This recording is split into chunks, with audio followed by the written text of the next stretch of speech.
बघा आता आज आपला जीएसटीचा चौथा प्रॉब्लेम. त्याच्यामध्ये आपल्याला बघायचंय ITC on expenses and asset. जसं आपण परचेसवर जो आयटीसी म्हणजे काय, इनपुट टॅक्स क्रेडिट.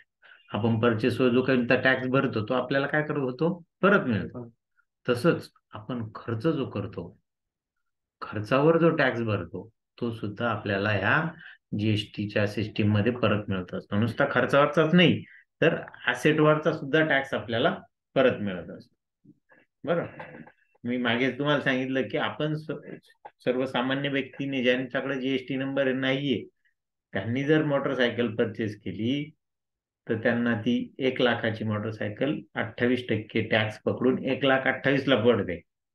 पण तेच बिझनेसमन 1,00,000ला 1,28,000ला मोटरसायकल घेतो, पण त्याच्यावरचा जो काही 28,000 आयटीसी आहे म्हणजे टॅक्स आहे, तो टॅक्स त्याला टप्प्याटप्प्याने परत मिळतो. म्हणजे ती मोटरसायकल त्याला केवढ्याला पडते, 1,00,000. मग ते कसं कॅल्क्युलेशन होईल काय, ते आपण आपण बघणार आहे आजच्या याच्यामध्ये. बघा, ITC input tax purchase goods. आपण एक उदाहरण बघू. परचेस गुड्स 10,000, 10,000चा माल परचेस केला, त्याच्यावर 10% जीएसटी पेड केला आपण, आहे ना. 1,000 रुपये सेल केला माल, तोच माल 11,000ला विकला, त्याच्यावर 10% आपल्याला रिसिव्ह झाला, म्हणजे 1100 रुपये आपल्याला काय झाला, रिसिव्ह झाला. त्यालाच इनपुट टॅक्स म्हणतात, आणि जो आपण पेड करतो त्याला आउटपुट टॅक्स असं म्हटलेलं असतं. ठीक आहे. आता जीएसटी पेबल टू गव्हर्नमेंट किती आहे, 100 रुपये. इनपुट टॅक्स 1100 वजा output tax 1000 is equal to 100. 100 रुपये आपण गव्हर्नमेंटला काय होतं, देणं लागतं. पण ह्याच महिन्यामध्ये जर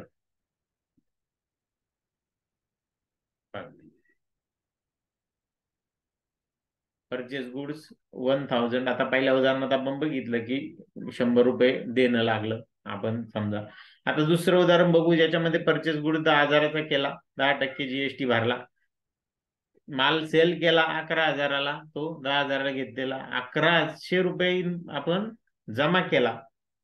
1,100 रुपये जमा केल्यामुळे आपल्याला गव्हर्नमेंटला पेबल किती येतं इथं, 100 रुपये आहे का नाही. बघा, जीएसटी पेबल टू गव्हर्नमेंट 1100, सेल्सवर भरलेला टॅक्स, सेल्सवर जमा केलेला टॅक्स वजा परचेसवर भरलेला टॅक्स 1,000, असे किती रुपये देणं आहे गव्हर्नमेंटला, 100 रुपये.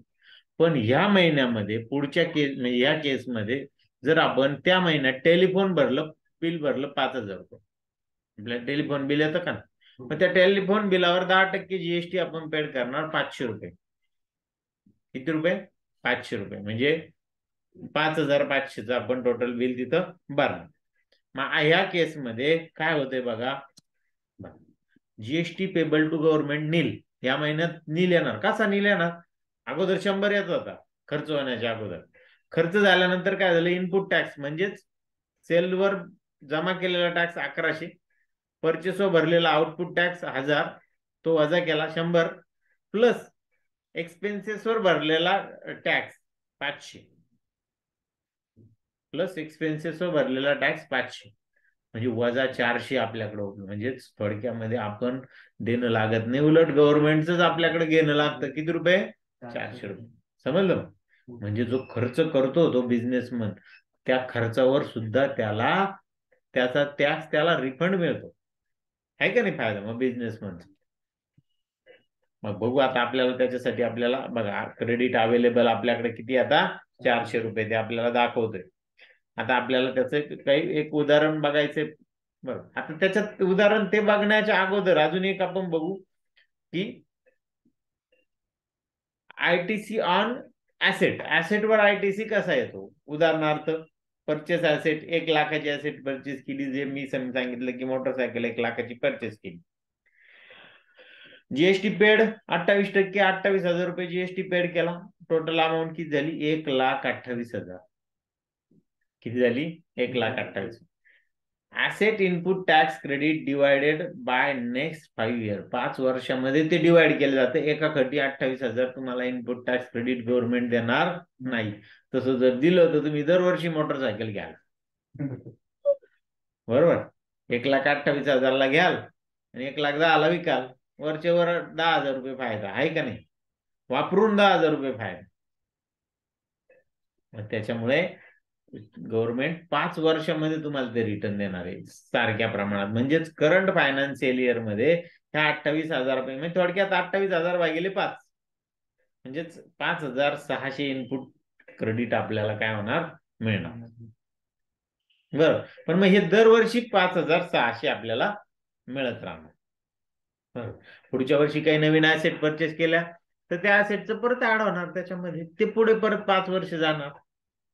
समजलं? अशा पद्धतीने हे इनपुट टॅक्स क्रेडिट आपल्याला इथं ऍसेटवर जे मिळतं ते 5 वर्षामध्ये मिळतं ते डायरेक्ट. पण खर्चाचं जे इनपुट टॅक्स क्रेडिट आहे ते तुम्हाला एक रकमी लगेच 100% मिळून जात खर्च तुम्ही.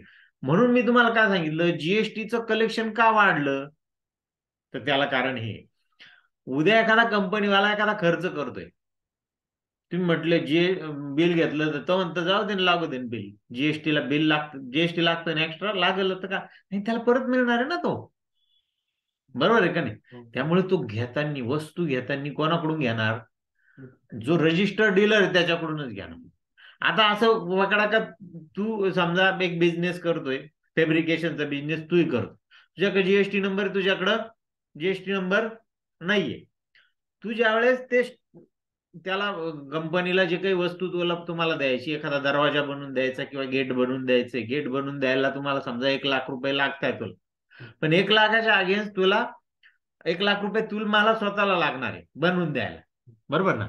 पण 1,00,000ची वस्तू ज्यावेळेस मटेरियल तुम्ही परचेस करणार आहे, ते मटेरियलवर तो समोरचा जीएसटी ऍड करूनच तुम्हाला विकणार ना, बरोबर ना? म्हणजे ते 1,00,000चं मटेरियल तुम्हाला 1,28,000 पडलं, दोघांना सारखं या किमतीला पडेल का नाही मला तुम्ही सांगा? दोघांना सारख्या किमतीला पडेल.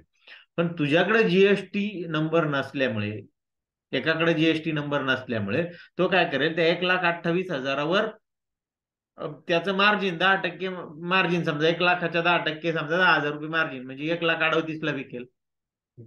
आहे का नाही? कितीला विकेल? 1,38,000ला विकेल. पण तुला किती प्रॉफिट होईल? 10,000 प्रॉफिट होईल. कंपनीला काय फायदा होईल का? नाही. तू पण तेवढंच विकणार, 1,38,000लाच विकणार कंपनीला, बरोबर? 10,000 तुम्ही प्रॉफिट काढला दोघांनी. तू विकलेल्या मालामध्ये कंपनीला काही फायदा होणार नाही, काही पैसे रिटर्न, पण याने विकलेल्या मालामध्ये कंपनीला 28,000 रुपये परत मिळणार आहे. मिळणार आहे का नाही? म्हणजे ती वस्तू याने विकलेल्या मालाची 1,10,000लाच मिळणार आहे. तू विदाऊट बिल विकतोय, एक जण विदाऊट बिल विकतोय, म्हणजे तुला समोरची पार्टी विदाऊट बिल थोडी मटेरियल देणार आहे, तुला जीएसटी ऍड करूनच देणार आहे. तुलाही मटेरियल तेवढ्याच किमतीत पडणार आहे, तुलाही तेवढ्याच किमतीत पडणार, दुसऱ्याला पहिल्याला तेवढ्याच किमतीत, दुसऱ्याला तेवढ्याच किमतीत पडणार. तुम्ही त्याच्यावर प्रॉफिट तर कमावणारच आहे, त्यामुळे तुम्ही काही कमी किमतीत तर समोरच्याला विकू नाही शकत ना, बरोबर ना?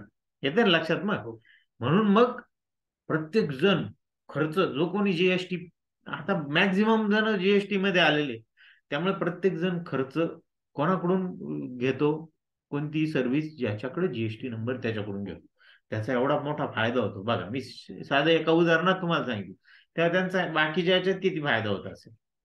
त्यामुळे काय झालं, तुझा जरी एकाचा जरी टर्नओव्हर, पहिल्याचा टर्नओव्हर कमी जरी असला 40 करोडच्या, 40 लाखाच्या आत, तरी तो म्हणतो माझ्याकडून कंपनी सर्व्हिस घेणार नाही, माझ्याकडून वस्तू विकत घेणार नाही, म्हणून मला जीएसटी नंबर काढावा लागेल. म्हणजे 40 लाखाचं लिमिट टाकूनही सो खुशीने लोक जीएसटी नंबर घेत नाही. का? फायदा आहे जीएसटी नंबर घेण्यामध्ये, हे लक्षात घ्या. कारण की तुम्ही जो काही ती सर्व्हिस प्रोव्हाइड करता, ती सर्व्हिस प्रोव्हाइड केल्यानंतर त्याचा जो जीएसटी तुम्ही घेणार आहे त्या समोरच्याकडून, तो त्याला परत त्याच्या याच्यामध्ये परत मिळणार, त्याचं क्रेडिट मिळणार. तसं अनरजिस्टर्ड डीलरचं क्रेडिट मिळणार नाही. समज, वरतून काय होईल माहितीये का, अनरजिस्टर्ड डीलर कडून वस्तू परचेस केली म्हणून कंपनीला स्वतःला स्वतःच्या खिशातून जीएसटी भरावा लागेल. समज, आणखी काय होणार, त्रास होणार. समजते? मग ठीक आहे, जाऊ आता आपण आपल्या प्रॉब्लेम कडे जाऊ. बघा, इथं आपण 28,000 वजा 5,600 22,400. मग आता तुम्ही म्हणाल 5,600 यावर्षी मिळेल, पण आपल्या बॅलन्स शीटला टोटल 28,000 तिथं आलेलं असेल. आता राहिलेल्या 22,400 करायचं काय? त्याची एक ऍडजस्टमेंट एंट्री आपल्याला पास करावी लागते. हे जे 22,500 400 जे आहे राहिलेले, advance tax on capital goods असं त्याला म्हटलं जातं. आणि हा advance tax on capital goods या नावाचं एक अकाउंट आपल्याला आपल्या टॅलीमध्ये तयार करावं लागतं आणि हे पैसे त्या अकाउंटला ट्रान्सफर करावे लागतात. बरोबर. मग हे हे जे अकाउंट हे कोणत्या ग्रुपच्या अंडर ओपन करणार, तर याला करंट ऍसेट हा ग्रुप आपल्याला वापरावा लागतो. कोणता? ती ऍसेट आहे ना आपली, भविष्यात पैसे परतच मिळणार आहे ना, आज नाही तर उद्या तर मिळणार आहे ना. बरोबर. तर अशा पद्धतीने ते पैसे त्या अकाउंटला ट्रान्सफर कर, त्याची एक जर्नल एंट्री पास करावी लागते. ती आता आपण प्रॉब्लेम मध्ये बघणारच आहे. आपला चौथा जो प्रॉब्लेम आहे तो तुमच्या समोर आहे. Generalized the following transaction in the books of Rekha Infosys and your name Nashik for the year ended 31 March 2019. वाईट जीएसटी नंबर 27 जो काय आहे तो. बर, काही महत्वाचे लेजर्स आपल्याला इथं क्रिएट करायला लावलेले: सीजीएसटी, एचजीएसटी, आयजीएसटी, टॅक्सचे लेजर, बीएसएनएलचे लेजर बनवायचे सनरी क्रेडिटरच्या अगेन्स्ट. आता तुम्हाला हे जीएसटीचे लेजर कसे बनवायचे, बीएसएनएल म्हणजे क्रेडिटर डेटरचे लेजर कसे बनवायचे, त्याच्यात काय सेटिंग ठेवायचं ते आपल्याला माहिती आहे. क्रेडिटरचे आणि डेटरचे लेजर बनवताना त्याचा जीएसटी नंबर आपल्याला तिथं टाकावा लागतो, बाकी काही सेटिंग नाही. सीजीएसटी एचजीएसटीचं लेजर तुम्हाला चांगल्या पद्धतीने आता बनवता येतं. आता राहिला खर्चाचे टेलिफोन बिल. बरोबर. यांचं लेजर बनवताना आता वेगळ्या पद्धतीने बनावं लागणार आहे. खर्चाची ज्यावेळेस तुम्हाला जीएसटी क्लेम करायचा आहे खर्चाविरुद्ध किंवा ऍसेट विरुद्ध, त्यावेळेस ऍसेटचं किंवा खर्चाचं लेजर बनवताना ते वेगळ्या पद्धतीने बनवावं लागेल. बघा, इनडायरेक्ट ग्रुप तर तोच राहणार आहे, फक्त पुढे त्याच्यात एक ऑप्शन असेल set alter GST detail, yes म्हणावं लागेल. त्यात नेचर ऑफ ट्रान्झॅक्शनला परचेस टॅक्सेबल आणि इंटिग्रेटेड टॅक्स 18%. टेलिफोन बिल ही एक सर्व्हिस आहे म्हणून त्याला टाईप ऑफ सप्लाय सर्व्हिस, तो काही गुड्स नाही. आणि कोणत्याही सर्व्हिसला 18% जीएसटीचा रेट ठरलेला आहे, तो काही जास्त नाही किंवा कमी पण नाही. ऍसेटचा अकाउंट बनवताना सुद्धा तुम्हाला सेट अल्टर जीएसटी डिटेल, त्यात जो ऑप्शन दिसेल तिथे यस म्हणावं लागेल. त्यात पण परचेस टॅक्सेबल म्हणावं लागेल. नेचर ऑफ गुड्स मध्ये कॅपिटल गुड्स आणि इंटिग्रेटेड टॅक्स जो काही त्या टॅक्सचा रेट असेल, 28 असो, 18 असो, 12 असो, तो तुम्हाला टाकावा लागेल. बरोबर. इथं 28 दिले म्हणून सगळ्यांना 28 टाकायचंय का? नाही. फर्निचरला 28 आहे, पण कॉम्प्युटरला 18च असेल, लॅपटॉपला 18च असेल. एखादी ऍसेट तुम्ही परचेस करताय त्याला कमी असेल, तो रेट तुम्हाला तिथं टाकायचा. ठीक आहे. तर मग आता आपण काय करू, हे लेजर आपल्याला कंपनी तयार करायची. आता कंपनी क्रिएशन कसं तयार करायचं हे तुम्हाला माहिती आहे चांगल्या पद्धतीने, आपण 2 बॅच मध्ये बघितलंय मागच्या. जीएसटी ला यस म्हणायचं, यस म्हटल्यानंतर तो कंपनीचे जीएसटीचे डिटेल मागतो, त्याच्यामध्ये तो जीएसटी नंबर, त्याचा प्रकार रेग्युलर आहे का कंपोजिशन आहे तो आहे ना, हे सगळ्या गोष्टी तुम्हाला तिथं टाकायच्या आहे. ई बिलचं लिमिट किती आहे ते आपल्याला टाकायचंय. म्हणजे ह्या सगळ्या गोष्टी टाकून तुम्ही ती कंपनी तयार करायची. आता ते तयार करणं काही अवघड गोष्ट राहिलेली नाही, तुम्हाला माहिती आहे चांगल्या पद्धतीने. CGST, BSNL, Shri Swami Samarth furniture म्हणजे डेटर क्रेडिटर ड्युटीज अँड टॅक्स यांचे लेजर कसे तयार करायचे याची पण तुम्हाला चांगल्या पद्धतीने माहिती. फक्त आता आपण बघणार आहे टेलिफोन बिल आणि फर्निचर यांचे लेजर. मी काय केलेलं आहे की हे कंपनी तयार करून ठेवलेली, जे लेजर तुम्हाला तयार करता येत आहेत ते तयार करून ठेवलेले. मी फक्त जे आपल्याला आज गरजेचे, जे नवीन शिकतोय तेवढं फक्त तुम्हाला मी आज दाखवणार. ठीक आहे, आपण जाऊ टॅलीमध्ये.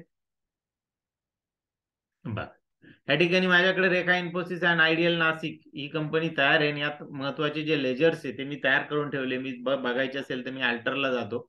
अल्टर मध्ये बघा, लेजर्स म्हणतो. बघा, इथे हे सगळे लेजर्स माझ्याकडे तयार आहे ना, गरजेचे लेजर्स माझ्याकडे तयार आहे. ठीक आहे. मग आता मी जातोय माझ्या 2 लेजर मला तयार करायचे. कोणकोणते लेजर तयार करायचे, तर टेलिफोन बिल आणि फर्निचर. मग पहिलं लेजर तयार करायला जातोय, क्रिएट लेजर टेलिफोन बिल, त्याला नाव देतो. याला काही वेगळा ग्रुप नाहीये, तो जो ग्रुप त्याला ठरलेला इनडायरेक्ट एक्सपेन्सेस तोच आपण देणार आहे इनडायरेक्ट एक्सपेन्सेस. बघा हाय, एंटर दिला. आता इज जीएसटी ऍप्लिकेबल आहे त्याला, आणि सेट अल्टर जीएसटी डिटेल तिथं यस म्हणायचं. काय म्हणायचं इथं? यस. बघा या ठिकाणी तुम्ही यस म्हणायचं. वाय प्रेस केला, एंटर दिला, त्याने लगेच ते जीएसटीचे डिटेल मागितले. मग डिस्क्रिप्शन काय असेल तर ते टाका. HSN कोड काय असेल तर तो आपल्याला तिथं टाकायचा. HSN कोड आपल्याला दिला 9984. 9984. नेचर ऑफ ट्रान्झॅक्शन मध्ये आपल्याला काय निवडायला सांगितलं? Purchase taxable. बघा सगळ्यात शेवटी ऑप्शन इथं परचेस टॅक्सेबल आहे का, तो निवडायचा. त्याचा रेट निवडायचा. ही सर्व्हिस असल्यामुळे सर्व्हिसचा रेट ठरलेला आहे 18%, त्यात बदल होत नाही. एंटर. 99% सेंट्रल सेल्स गेला, एंटर दिला. टाइप ऑफ सप्लाय मध्ये काय निवडायचं? सर्व्हिस. सर्व्हिस येते, एंटर एंटर. समजलं? मग इथं काय करायचं? इथं फक्त यस म्हणून ते जीएसटी चे डिटेल तुम्हाला तिथे द्यायचे, त्याचा रेट द्यायचा आहे, त्याचं काय प्रकारचं आहे ते द्यायचे. ऍक्सेप्ट यस म्हटलं जा. आता तयार करायचं आपल्याला फर्निचरचं लेजर. हा, फर्निचर अकाउंट. फिक्स ऍसेटच्या अंडर फर्निचर, एफ प्रेस केला. फिक्स ऍसेटच्या अंडर आपण मी निवडतोय. इज जीएसटी ऍप्लिकेबल बरोबर. सेट अल्टरची जीएसटी डिटेल इथं नो आहे, तिथं वाय प्रेस करा, यस म्हणा, एंटर द्या. इथं त्याचं डिस्क्रिप्शन टाका, ऍसेटचं काय तुम्ही परचेस केलं ते, त्याचा HSN कोड टाका. HSN कोड आपल्याला दिलाय का? HSN कोड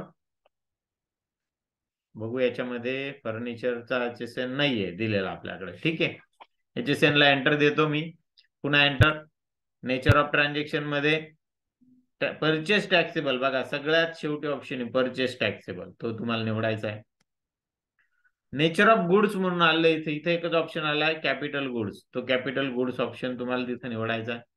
आणि याचा रेट आपल्याला 28% दिलेला आहे, म्हणून मी 28. हा व्हेरियंट राहील. गुड्स या म्हटल्यानंतर वेगवेगळा राहील. सर्व्हिसला फिक्स 18% असतो. एंटर दिला, पुन्हा 9 9 14 14% आला. टाइप ऑफ सप्लाय हा गुड्स आहे, समोरच्याच्या दृष्टीने गुड्स आहे, आपल्या दृष्टीने जरी ऍसेट असेल तर जो विकणार आहे त्याचा तो गुड्स असेल. बरोबर. एंटर एंटर देतोय मी. बाकी ठिकाणी एंटर. ऍक्सेप्ट यस म्हटलं, आणि हे पण लेजर काय झालं? सेव्ह. समज मग हे दोन लेजर कसे तयार करायचे? ऍसेटचं आणि एक्सपेन्सेस. बाहेर पडतो मी, एस्केप देतो, पुन्हा एकदा एस्केप. आलो मेन गेटवे ऑफ टॅली मध्ये मी आले. मी जातोय माझ्या प्रेझेंटेशन कडे. बघा पुढच्या स्लाइडवर काय आहे तर 1,07,00,000 command business with cash 2,00,000 cash account debit to capital account अशी एंट्री झाली. त्यानंतर 1,07,00,000 cash deposit into bank account to cash account अशी एंट्री झाली. कॉन्ट्रा व्हाउचर मध्ये एंट्री आणि पहिली रिसिप्ट व्हाउचर मध्ये. बरं, ह्या एंट्री पण तुम्हाला अवघड नाहीये, तुम्ही त्या करू शकतात. त्यामुळे मी काही ह्या तुम्हाला पुन्हा एक्सप्लेन किंवा पुन्हा टाकून दाखवणार नाही. त्याच्यानंतर purchase 5 laptops 25,000 each from Bajaj computer. बरोबर. On 15 days credit. Invoice number 315 आणि जीएसटी नंबर पण आपल्याला दिलेला आहे 18% जीएसटी. आता ही पण एंट्री तुम्हाला करता येणं शक्य आहे. बरोबर. ही पण आपण काही तुम्हाला दाखवत नाही करू. पार्टी नेमच्या ठिकाणी बजाज कॉम्प्युटर, परचेस लेजरच्या ठिकाणी परचेस लेजर, आणि काय परचेस केलं? लॅपटॉप 5 25,000ला 1,25,000चा माल. आणि राज्यातल्या राज्यात परचेस असल्यामुळे सीजीएसटी आणि एसजीएसटी काय झाला तिथं लागू झाला. त्याच्यानंतर 31/7ला 5 लॅपटॉप सोल्ड झाले मिस्टर पांडेला. तो मिस्टर पांडे अनरजिस्टर्ड डीलर आहे, म्हणजे कस्टमर आहेत, त्याच्यात काही जीएसटी नंबर नाहीये. मग त्याला सेल्स वाउचर मधून आपण ही एंट्री करणार. मिस्टर पांडे सन रिलेटरच्या अगेन्स्ट त्याचा अकाउंट ओपन करून घेणार. सेल्स लेजरच्या ठिकाणी सेल्स लेजर ग्रुपच्या अंडर आपण ते ओपन करणार. आणि काय विकतोय? लॅपटॉप 5, 30,000, 1.5 लाखाचा माल आणि 13,500, 13,500 CGST SGST आपला काय होतो इथं कलेक्ट होतो. बरं, भरला 11,250, 11,250 आणि कलेक्ट झाला 13,500. ठीक आहे, ही पण एंट्री तुम्हाला करणं शक्य आहे. मी ती पण एंट्री बघत नाहीये. मी जातोय आता आपल्या ड्युटीज अँड टॅक्स कडे. बघा, ड्युटीज अँड टॅक्स किती आला मग? 4,500. बघू, टॅलीमध्ये जातोय मी. माझ्याकडे एंट्री झाल्या का ते बघणार आहे मी. पहिले डिस्प्ले डे बुक मध्ये जातो मी. डे बुक अल्टर F2 देतो. पूर्ण रेंज मी इथं सिलेक्ट करतो. बघा बघा, या ठिकाणी माझ्या ह्या ज्या आपण 4 एंट्रीज ज्या बघितल्या, बघा पहिली रिसिप्टची कॅपिटल रिसिप्ट झालं, बँकेत पैसे भरले, बजाज कॉम्प्युटरला आपण माल परचेस केला आणि पांडेला तो विकला 1,77,000ला. एवढ्या 4 एंट्री आपल्या इथं झाल्या. ठीक आहे, बाहेर पडतो मी, एस्केप देतो. पुन्हा एस्केप देण्याऐवजी आता बॅलन्स शीटला जातो. बघा, बॅलन्स शीटला आपल्याला सांगितलेलं आहे तिथं की किती आलेला आहे जीएसटी? 4,500. बॅलन्स शीटला जातो, अल्टर F1 प्रेस करतो. बघा इथे 4,500 आला जीएसटी पेबल. ठीक आहे, जीएसटी पेड किती करायचा आहे? 4,500. किती किती कसा कसा करायचा आहे? तर सीजीएसटी 2,250 आणि एसजीएसटी 2,250. मग आता ही याची एंट्री मी आपण झालेली नाहीये, तर ही एंट्री मी पास करणार आहे. व्हाउचर्स मध्ये जातो मी. बघा पुन्हा एकदा बघा, जीएसटी पेमेंटची एंट्री कशी पास करायची, काय करायचं त्याच्यासाठी बघू आपण. बघा, पहिले पेमेंट व्हाउचर निवडायचं. नंतर कंट्रोल F ऑटो फिल म्हणून ऑप्शन आपल्याला निवडायचा आहे. त्याच्यामध्ये तो type of transaction state payment हा आपल्याला ऑप्शन निवडायचा आहे. टॅक्स टाइप मध्ये जीएसटी निवडायचंय आणि पेमेंट टाइप रेग्युलर घ्यायचा आणि त्याला पिरियड कोणत्या पिरियडचा हा जीएसटी आहे तो पिरियड तुम्ही इथं सिलेक्ट करायचा आहे. 1 जुलै 18 ते 31 जुलै 18. बरं, मग जाऊ आपण टॅलीमध्ये. तिथं ते पहिले सेटिंग करू. पहिले मी पेमेंट व्हाउचर निवडतो. पेमेंट व्हाउचर निवडल्यानंतर बघा, कंट्रोल F किंवा ऑटो फिल म्हणून इथं ऑप्शन, तुम्ही डायरेक्ट क्लिक पण करू शकता, आहे ना. मी क्लिक केलं. क्लिक केल्यावर टाइप ऑफ ट्रान्झॅक्शन विचारलं, तिथं काय निवडायचंय? State payment. टॅक्स टाइप मध्ये जीएसटी ऑप्शन निवडायचा. पेमेंट टाइप मध्ये रेग्युलर ऑप्शन निवडायचा आणि पिरियड फ्रॉम 1 जुलै ते 31. बाय डिफॉल्ट तिथं आला, जर नाही आला तर तुम्हाला टाइप करून घ्यायचं. एंटर द्या. झालं. आणि किती तारखेला एंट्री पास करतोय आपण? 31 तारखेला आपल्याला पास करायची. 31 तारीख आहे का? होती तिथं. मी 31 तारीख टाइप करतो. 31/7. एंटर दिलं. बघा, या ठिकाणी ज्या वेळेस तुम्ही हे सेटिंग केलं त्या वेळेस इथं स्टॅच्युटरी पेमेंट फॉर जीएसटी असा ऑप्शन ह्या व्हाउचरला आलेला आहे आणि पेमेंट टाइप रेग्युलर हा ऑप्शन आला. बरं, बाकी काही चेंजेस नाहीये. मग पेमेंट करायचं कशाचं पेमेंट करायचं? सीजीएसटीचं. म्हणून मी सीजीएसटीचं लेजर निवडतो. किती रुपये? 2,250. बघा या ठिकाणी 2,250 इथं दिले, हे इथं टाइप करा 2,250. एंटर. परत अजून डेबिट एकाला, म्हणून मी इथे बाय टाइप करतो. By. Enter. SGST S type केला, इथून एसजीएसटी निवडला 2,250. एंटर. टू बँक अकाउंट, बँके थ्रू आपण पेमेंट करतो म्हणून बँक अकाउंट. बघा 4,500. बँकेचे डिटेल टाका, नॅरेशन टाका आणि ऍक्सेप्ट येस म्हणून एंट्री काय करा? सेव्ह करा. झाली. हे सगळ्या गोष्टी तुम्हाला माहितच आहे, पण सगळ्यात महत्वाचं गोष्ट ही आहे की जीएसटीचं पेमेंट कसं करायचं पेमेंट व्हाउचर मध्ये, ते तुम्हाला मी पुन्हा एकदा सांगितले. ठीक आहे, आता पुढे जाऊ आपण. पुढे काय सांगितलंय? एंट्री करायची होती ती एंट्री बघा आपल्या याच्यामध्ये या पद्धतीने तुम्हाला एंट्री करायची होती. ती एंट्री दाखवलेली इथं. पुढे जाऊ. आता एक काढला, काय झालंय? Paid telephone bill rupees, paid telephone bill to BSNL Nashik rupees 1174.60. HSN code 9984. वाईट जीएसटी नंबर 27AABCB 5576G1ZL. बरोबर. मी ते बीएसएनएलचं लेजर ऑलरेडी तयार केलेलं आहे. आता मला तुम्ही सांगा, बीएसएनएल ला ज्यावेळेस आपण बिल पेड करतो त्यावेळेस आपण काय एंट्री करतो? Journal entry. पूर्वी काय करत होतो? Telephone bill account debit to cash किंवा बँक. तिथं कुठं कारण की रोखीच आपण व्यवहार असल्यावर पार्टीचं नाव येतं का एंट्रीमध्ये? पण जीएसटी मध्ये रोखीत जरी व्यवहार असेल तरी पार्टीचं नाव नाही, एंट्री तीच असणार. कोणती? टेलिफोन बिल टू कॅशच असणार. पण ज्यावेळेस तुम्ही कॅश निवडाल त्यावेळेस तो पार्टीचे डिटेल विचारेल, त्या ठिकाणी तुम्हाला पार्टीचं डिटेल तुम्हाला टाकावं.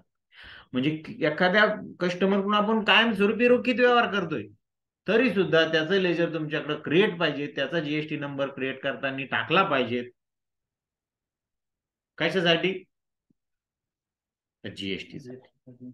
म्हणजे चोरी होऊ नये. तुम्ही रोखीत जरी करताय तरी त्याला दाखवावंच लागणार आहे, कारण की तुम्ही इकडे एंट्री मारली, तुम्हाला क्रेडिट घ्यायचे म्हटल्यावर तुम्ही एंट्री मारणार आहे का नाही? झक मारून तो दाखवणार विकलाय माल किंवा सर्व्हिस दिली हे दाखवणार आहे. बरोबर आहे का नाही? आज समजा तुम्ही एखाद्याकडून ट्रान्सपोर्टेशनचं, समजा एखादा जीएसटी मध्ये आहे, तुम्हाला ट्रान्सपोर्टेशनची सेवा देतोय, तुम्ही त्याच्याकडून ट्रान्सपोर्टेशनची सेवा घेतली आणि त्याला ₹1,00,000 का ₹2,00,000 दिले, ₹2,00,000 कॅश मध्ये दिले समजा, असं पकडा.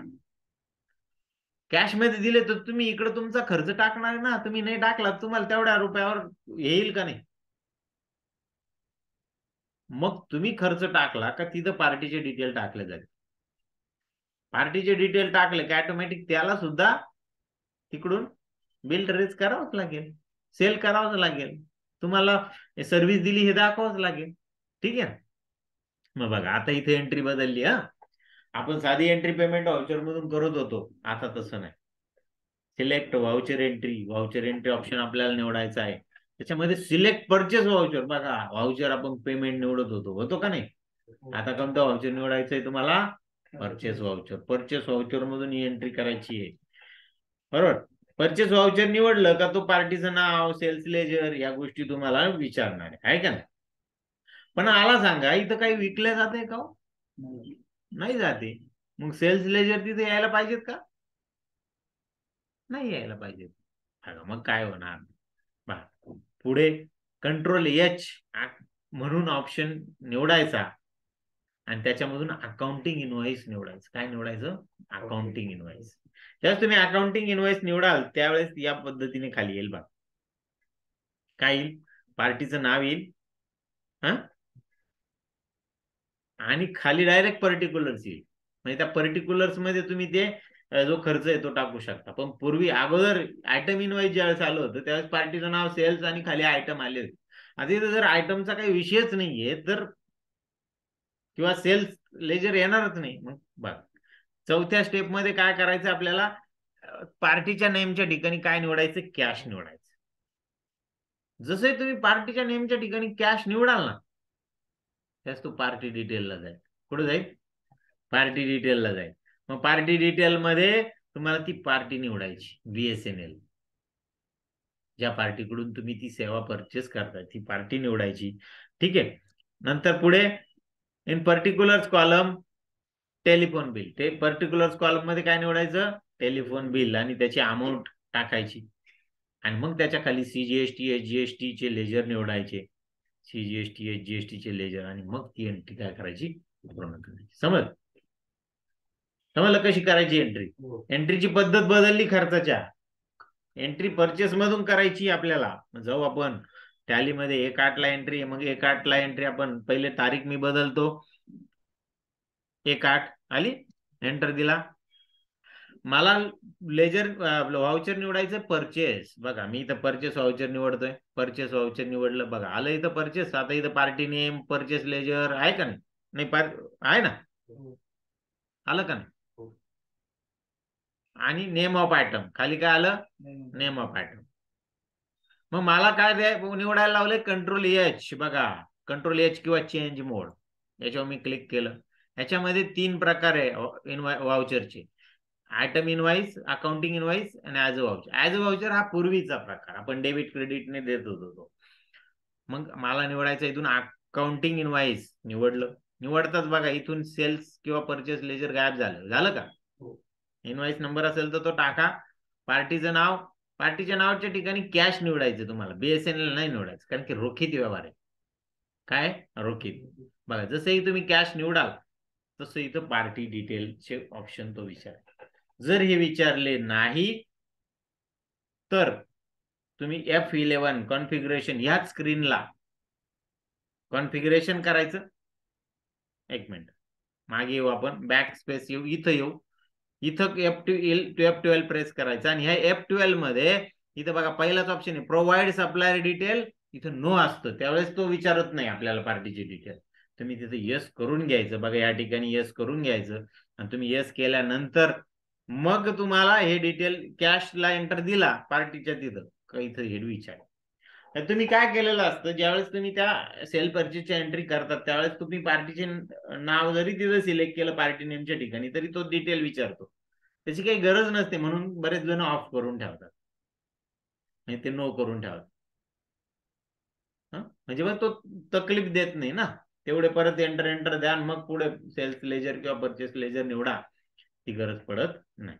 बरोबर. इथं बघा supplier bill, supplier from cash, इकडे सप्लायरची यादी आली. जर याच्यात तो सप्लायर दिसला नाही तर तुम्ही इथं अल्टर सी देऊन तो सप्लायर तयार करू शकता. समजते? इथे डायरेक्ट अल्टर सी प्रेस करायचा, अकाउंट क्रिएशनला जातो, तिथं BSNL लेजरचं नाव टाकायचं, ग्रुपमध्ये सन्ड्री क्रेडिटर टाकायचं आणि मग त्याचा GST नंबर, त्याचं स्टेट, सगळ्या डिटेल भरायच्या आणि मग ते लेजर काय करायचं तिला. जसं मी BSNL क्लिक करतो बघा BSNLचं सगळे डिटेल आले, BSNLचं स्टेट आलं, कंट्री आली, GSTचा टाईप आला आणि GST नंबर पण येऊन गेला. आला ना, एंटर एंटर एंटर जा. आता इथं पर्टिक्युलर्स मध्ये तो खर्च निवडायचा, टेलिफोन बिल, टी प्रेस केला, हे बघा इथं टेलिफोन बिल आलं. किती टेलिफोन बिल? 1174.60, 1174.60 एंटर. आणि त्याच्या खाली GST चे लेजर निवडायचे, CGST. आता महाराष्ट्रात सर्व्हिस घेतली म्हणून CGST 105.71 आणि SGST 105.71 एंटर. बघ असं 1384.02 बिल आपलं तयार झालं आहे ना. एंटर द्या, नॅरेशन टाका आणि ऍक्सेप्ट यस म्हणा, बिल काय होणार सेव्ह. समजलं मग? बरोबर. आता मी पुढची एंट्री, पहिल्या याच्यातून बाहेर पडून आपण खरोखर क्रेडिट आलंय का आपल्या बॅलन्स शीटला, कारण क्रेडिट झिरो झालं होतं, पेमेंट दिलं होतं झिरो झालं होतं, आपल्याकडे काही बाकी नव्हतं, गव्हर्नमेंटकडून येणं काय बाकी राहिलं होतं का? नव्हतं. मग एस्केप देऊन बाहेर पडतो. बघा बाहेर पडलो, बॅलन्स शीटला जातो मी, एंटर दिला, अल्टर F1 देतो. बघा या ठिकाणी 211.42 एवढं क्रेडिट आपल्याकडे उपलब्ध आहे. म्हणजे आता आपण माल विकला त्याच्यातून जो GST कलेक्ट होईल त्यातून हे 211.42 पहिले काढून घ्यायचे. तुम्ही म्हणाल मग गव्हर्नमेंट जर क्रेडिट उपलब्ध असेल तर देत नाही का? तर द्या ना, गव्हर्नमेंट देणार. किती क्रेडिट उपलब्ध असो तुमचं, गव्हर्नमेंट देणार नाही. तुम्ही काय करा, माल विका, मालातून कलेक्ट करा, मग त्यातून काढून घ्या. लक्षात येत आहे? जर असं झालं असेल तर मी सुद्धा GST नंबर काढला असता आणि मग माझ्या खर्चाच्या अगेन्स्ट मी गव्हर्नमेंटकडून पैसे परत, काय मला भरावाच लागला नसता ना. मला भरायचा कशावर आहे? तुमची जी फी आहे ती माझी एक्झम्प्टेड आहे, त्याच्यावर 0% टॅक्स आहे. मग तुम्ही फी भरणार त्यावेळेस मी मला GST कलेक्ट करायचा नाही ना. पण मी जर एखादा खर्च केला तर त्या खर्चावर मी GST भरणार, तो गव्हर्नमेंटकडून परत. मग गव्हर्नमेंट काय म्हणतं, तुम्ही कलेक्ट करा आणि मग त्यातून काढून घ्या, उरलेला आम्हाला भरा. आहे का नाही गव्हर्नमेंट हुशार? बरोबर. मग अशा सर्व्हिसेस, बऱ्याच सर्व्हिसेस अशा की ज्याच्यामध्ये टॅक्स जो आहे म्हणजे त्या एक्झम्प्टेड आहे. जी एक्झम्प्टेड सर्व्हिस देणारे आपण आहे. अशा केसमध्ये मी GST नंबर काढला असता ना आणि मी गव्हर्नमेंटकडून पैसे परत घेतले असते. त्यावेळेस तुम्ही एक्झम्प्टेड आहे तर मग तुम्ही GST भरा खर्चावर. आलं लक्षात? ठीक आहे, बाहेर पडू, मग एस्केप देतो मी, बाहेर येतो, पुन्हा आपल्या व्हाउचर एंट्रीकडे जातो.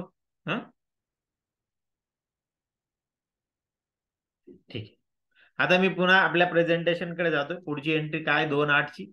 Purchase furniture ₹50,000 with 28% GST from Shri Swami Samarth furniture Nashik. हे लेजर आपण तयार केलेलं आहे ऑलरेडी सिंडिकेटरच्या अगेन्स्ट. व्हाईट GST नंबर पण आपल्याला त्याचा इथं एंट्री दिलाय. त्या GST नंबर टाकून ते लेजर तयार आहे. आता फर्निचरचं लेजर आपण पूर्वी फर्निचर परचेस केलं. आता हे कॅश मध्ये परचेस आहे बरं. कसं परचेस आहे? कॅश मध्ये. कॅश मध्ये परचेस केलं त्यावेळेस आपण काय एंट्री करायचो? Furniture account debit to cash account, आहे का? पार्टीचा काही संबंध होता का पूर्वी? नव्हता. आणि कोणत्या वाउचर मध्ये करायचो? Payment voucher.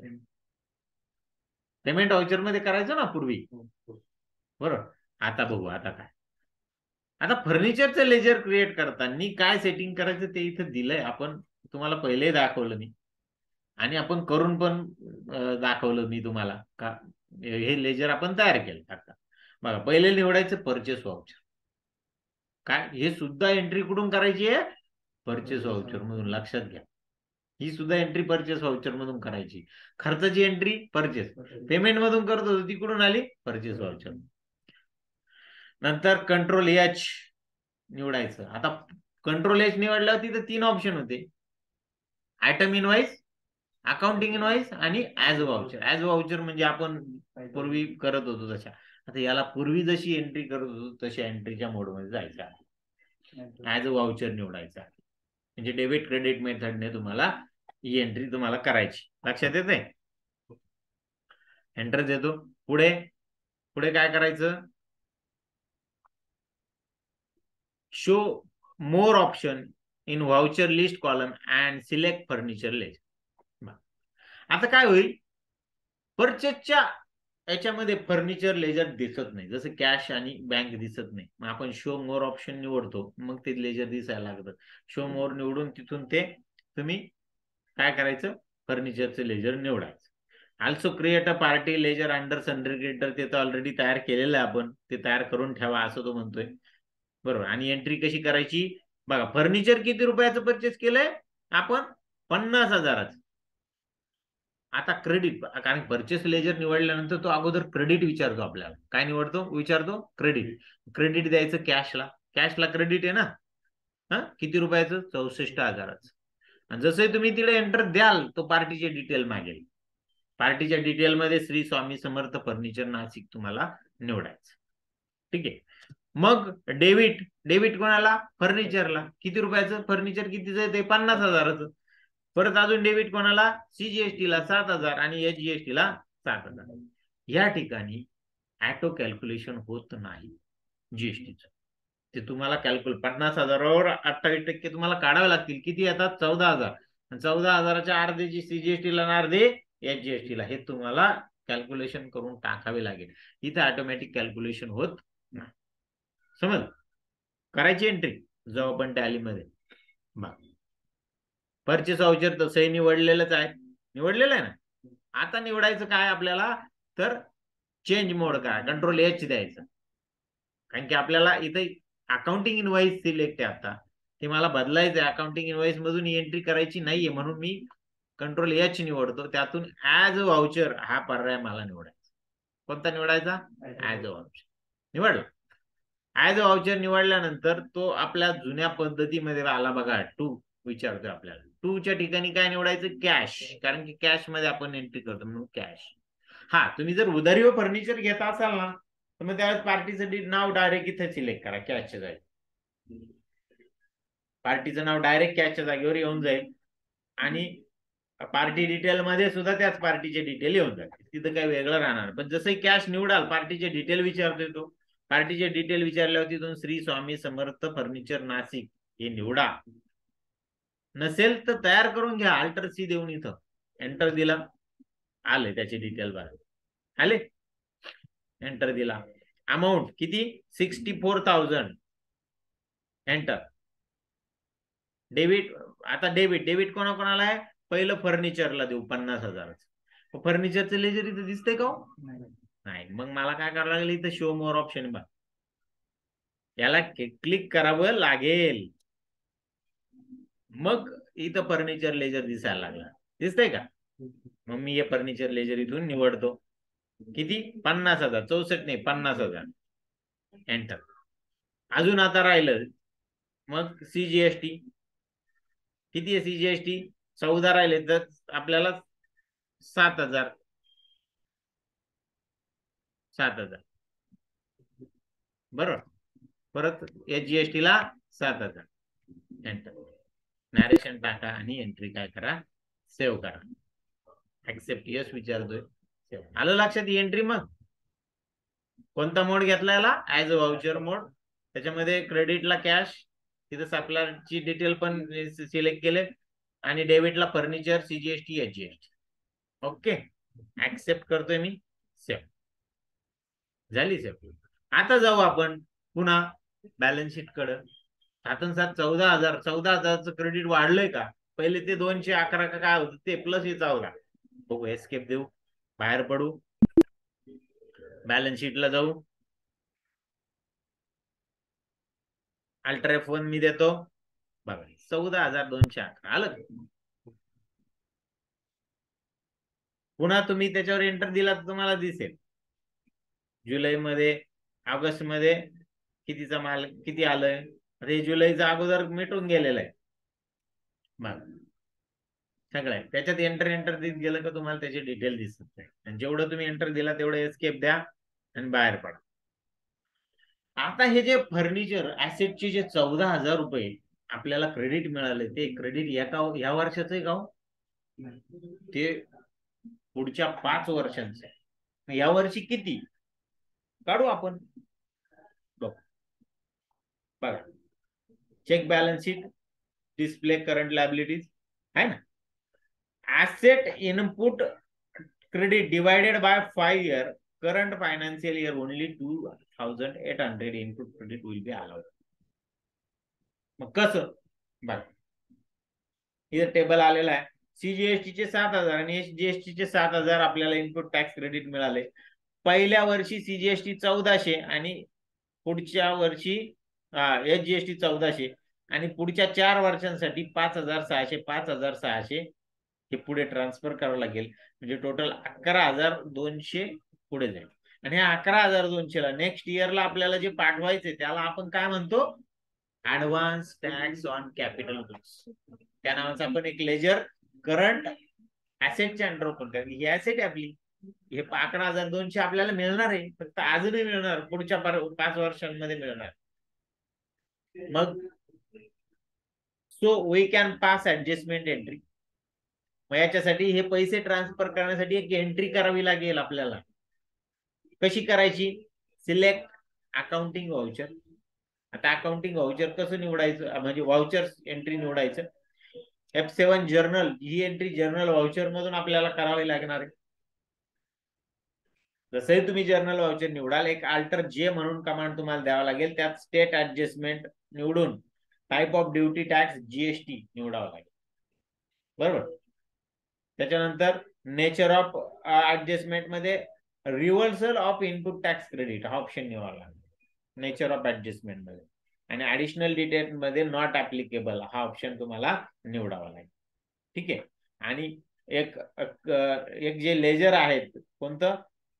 Advance tax on capital goods current ऍसेटच्या अंडर हे तयार करून मग ती खाली पद्धतीने एंट्री मारावी लागेल. Advance tax on capital goods account debit 11,200 to CGST 5,600 to SGST 5,600. ठीक आहे, करायची एंट्री मग. ठीक, जाऊ आपण आपल्या एंट्रीकडे टॅलीमध्ये. मी याच्यातून बाहेर पडतो, बॅलन्स शीट मधून बाहेर पडतो, एस्केप देतो, व्हाउचर्स एंट्रीकडे जातो. व्हाउचर एंट्री मध्ये गेल्यानंतर पहिली स्टेप काय आहे, तर तुम्हाला जर्नल व्हाउचर निवडायचं. आलं जर्नल व्हाउचर. बरं, डेबिट कोणाला द्यायचंय? कोणाला द्यायचंय debit? Advance tax on capital goods. इथं डेबिटच विचारले आपल्याला. पण मग ते लेजर आहे का इकडे तयार? बघा बरं, नाहीये. करावं लागेल. अल्टर सी देतो मी, इथं नाव देतो,